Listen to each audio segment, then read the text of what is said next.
İsmim Reşit Güngör Kalkan, Alparslan İlçokulu Müdürüyüm. Bizim talebimiz asfalt noktasındaydı. Yani 2 gün geçmeden bu talebimiz yerine getirildi.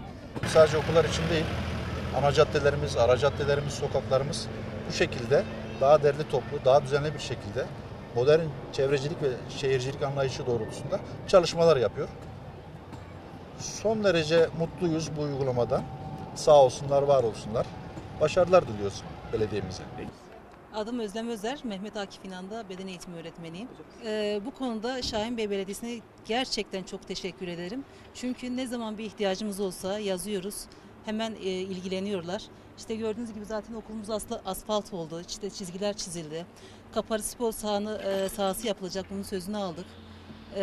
İşte kalelerimiz gelecek. Gerçekten bu konu hakkında teşekkür ediyorum. İsmim Talip Vanlıoğlu.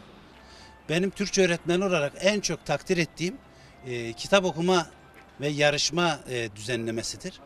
Çünkü bu gördüğümüz her şey çok güzel. Yani bunlar anlatılacak gibi değil.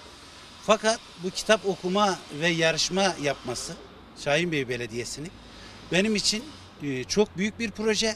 Çünkü yıllara yayılan bir proje. Belki şunu 5-6 sene kullanacağız. Ama orada yeni bir nesil yetiştiriyoruz. Yani ben bunu her platformda söylüyorum. Başkanımıza da ayrıyeten teşekkür ediyorum bu hizmetleri için. Türkiye'de de böyle bir belediyecilik olduğuna inanmıyorum. Örnek teşkil ettiğine inanıyorum. Başarılarının ve hizmetlerinin devamını ben ve arkadaşlarım adına bildirmeyi bir borç biliyorum. Yani. Mustafa Durak, Emine Konukoğlu Anadolu Lisesi okul müdürüyüm. Şahinbey bu konuda gerçekten belediyecilikte öncü ve lider bir belediyecilik yapmakta. Okulların gerek fiziki gerek eğitim öğretim ortamını hazırlama noktasında büyük çabalar sarf ettiğini görüyoruz. Bu yüzden hem öğrencilerim adına hem öğretmenlerim adına teşekkür ediyorum. Şehit Kamil Ortaokulu'nda okul müdürlüğü yapmaktayım. 4. yılımızda çalışıyoruz burada. Bu okula geldiğimizde de ufak tefek tabii sorunlarımız, sıkıntılarımız vardı. Ama Şahinbey Belediyesi her anlamda bize gereken ilgiyi, gereken yardımı, gereken desteği sağladı. Öyle ki okulumuzun arka duvarlarının arasındaki boşluklarımızın tamamı moloz doluydu.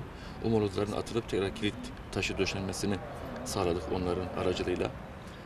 Daha sonraki dönemlerde bize sosyal faaliyetlerde birçok desteklerde bulundular. Bu yılda sağ olsunlar okulumuzun bahçesinde oluşan su birikintilerinin ve oyukların bir şekilde çocuklarımızın düşmesine neden olan sıkıntılar yaratıyordu bahçemiz.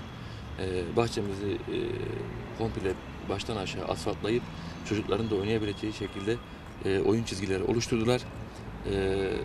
Bu anlamda okulumuzun fiziksel olarak aynı zamanda sosyal olarak birçok desteği ve daha sayamayacağımız birçok konuda desteklerini gördük.